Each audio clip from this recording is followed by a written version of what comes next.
क्या आप जानते हैं कि महामृत्युंजय मंत्र की रचना कैसे हुई? शिवजी के अनन्य भक्त मृकंड आर्षि संतानहीन होने के कारण दुखी थे। पिता ने उन्हें उनके प्रारब्ध में संतान का योग नहीं दिया था। मृकंड ने सोचा कि महादेव संसार के सारे विधान बदल सकते हैं, इसलिए क्यों न भोलेनाथ को प्रसन्न कर यह विधान बदलवाया जाए। मृकंड ने घोर तप किया। भोलेनाथ मृकंड के तप का कारण जानते थे, इसलिए उन्होंने शीघ्र दर्शन न दिया। लेकिन भक्त की भक्ति के आगे भोले झुक ही जाते हैं। महादेव प्रसन्न हुए। उन्होंने आर्षि को कहा कि मैं विधान को बदलकर तुम्हें पुत्र का वरदान दे रहा हूं, लेकिन इस वरदान के साथ हर्ष के साथ विषाद भी होगा।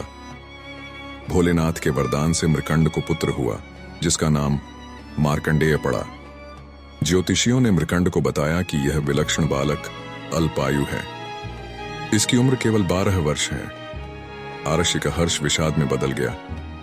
मृकंड ने अपनी पत्नी को आश्वस्त किया, जिस ईश्वर की कृपा से संतान हुई है वही भोले इसकी रक्षा करेंगे।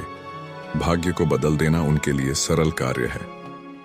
मार्कंडेय बड़े होने लगे तो पिता ने उन्हें शिव मंत्र की दीक्षा दी। मार्कंडेय की माता बालक के उम्र बढ़ने से चिंतित रहती थी। उन्होंने मार्कंडेय को अल्पायु होने की बात बता दी। मार्कंडेय ने निश्चय किया कि माता पिता के सुख के लिए उसी सदाशिव भगवान से दीर्घायु होने का वरदान लेंगे, जिन्होंने जीवन दिया है। 12 वर्ष पूरे होने को आए थे। मार्कंडेय ने शिवजी की आराधना के लिए महामृत्युंजय मंत्र की रचना की और शिव मंदिर में बैठकर इसका अखंड जाप करने लगे।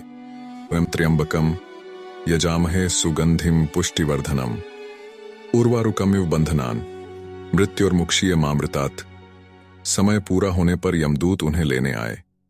यमदूतों ने देखा कि बालक महाकाल की आराधना कर रहा है, तो उन्होंने थोड़ी देर प्रतीक्षा की। मार्कंडेय ने अखंड जप का संकल्प लिया था। यमदूतों का मार्कंडेय को छूने का साहस न हुआ और लौट गए।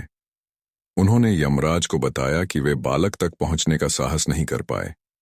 इस पर यमराज ने कहा कि मृकंड के पुत्र को मैं स्वयं लेकर आऊंगा, और यमराज मार्कंडेय के जीव को लेने के लिए शीर्ष बालक के पास पहुंच गए। बालक मार्कंडेय ने यमराज को देखा तो जोर जोर से महामृत्युंजय मंत्र का जाप करते हुए शिवलिंग से लिपट गया। यमराज ने बालक को शिवलिंग से खींचकर ले जाने की चेष्टा की। तभी जोरदार हुंकार से मंदिर कांपने लगा। एक प्रचंड प्रकाश से यमराज की आंखें चुंधिया गईं।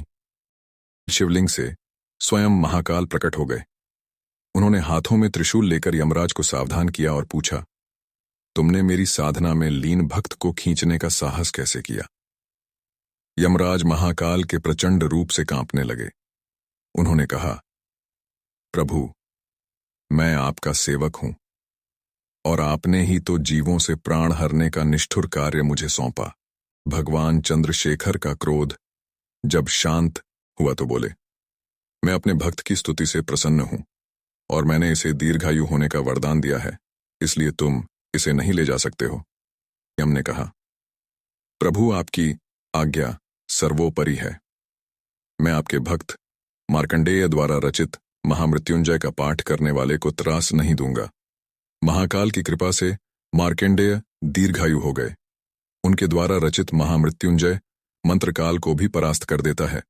सोमवार को महामृत्युंजय का पाठ करने से शिवजी की कृपा की वर्षा होती है और कई असाध्य रोगों एवं मानसिक वेदना से राहत मिलती है, यानी आदि व्याधि से मुक्ति। हर हर महादेव, और चैनल को सब्सक्राइब करें।